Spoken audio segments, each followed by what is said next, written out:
Welcome to another edition of In My Humble, a show where two gentlemen discuss all things sport and what is just our humble opinion. I'm Pierre Banks. And I'm Damian Banks. Today, we stand with Coach Josh Gattis of the Penn State Ninety Lions. You know, Josh is a Durham, North Carolina native, and we stand in front of, Durham County Memorial Stadium, where it all started for you, Coach Gattis. And first of all, thank you for coming to the show, coming on In My Humble. Thank you. And, it all started here for you competitively. Tell us a little bit about your story and what brought you from Durham, North Carolina, playing high school football at Northern Durham, to now being one of the top assistants on the staff at Penn State in its first year. It's been a tremendous journey. Very thankful, very proud to be from Durham.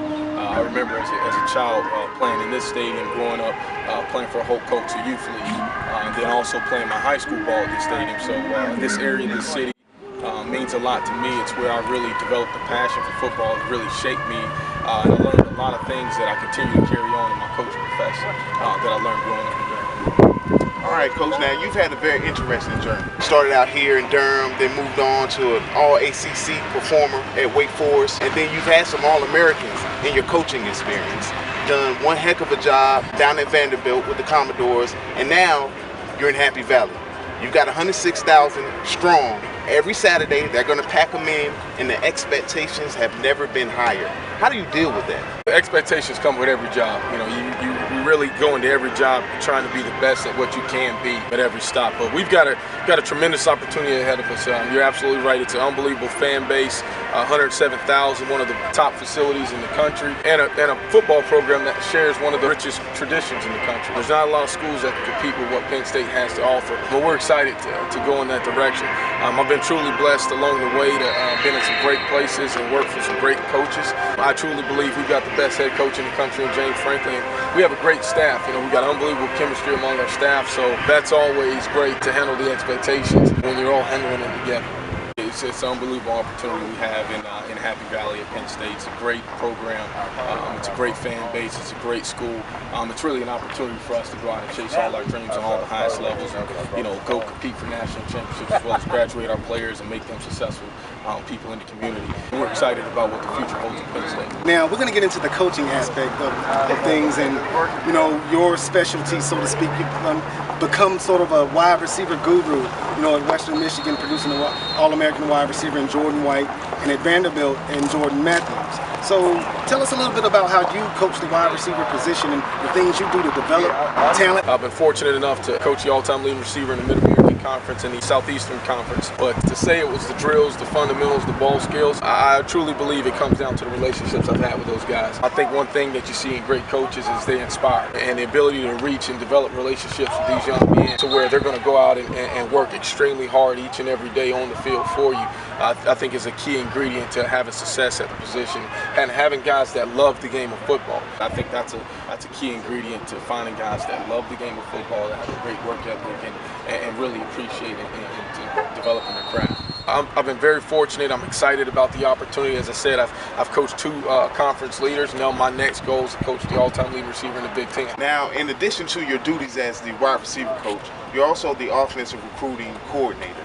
And you guys are battling some things right now where transgressions tied to the university that you guys had nothing to do with may still be affecting things in some way. How is that affecting you guys on the recruiting trail? Well, this year, so far in recruiting, we've got the #2 class in the country. We haven't really seen as much of an impact. We focus on selling our brand, and that's coming to Penn State to get a world-class education, be a part of the largest alumni association in the country with over 600,000 paying dues alumni, and then it's the 37th ranked school in the country. So you still get a world-class education from that standpoint, as well as the football tradition and history that Penn State stands for, and then the relationships that we have with our coaching staff. So we go into each school and develop relationships with coaches all over the country, and we're truly out trying to recruit the best student athletes we can to put us on a national championship campaign. We continue to focus on us despite any other clout that may be over top of the program. The future is very, very bright in Penn State, and we're excited about it. You're 5 years into your assistant coaching career. What are your future aspirations? How do you take the next step, and what do you see your coaching career going in the next several years? Well, it's kind of hard to answer that question, honestly, because I tell you, my next step is always focused on being the best receivers coach I can be. That's always my focus, is developing the best receivers I can be each and every day, and the rest to play itself out. I think as all coaches, we all kind of have aspirations of being a head coach and, an offensive coordinator one day, but we've got a great staff.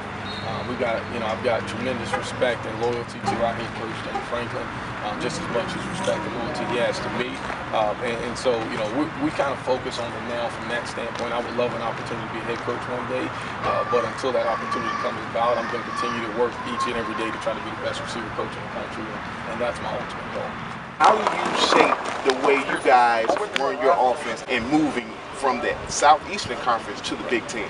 I think the SEC gave us a lot of great experiences because, it is a strong conference and you faced all different kinds of teams, and one of the bases that the SEC is founded on is speed, from an athletic standpoint. So we've been able to use our advantages of our experiences in the SEC of recruiting, as well as being able to shape and develop our offense. I think it gives us a unique experience. We're excited about what the Big Ten has to offer, but at the end of the day, no matter what conference you play in, football, you got to prepare your guys and you got to develop your guys to be the best they can be.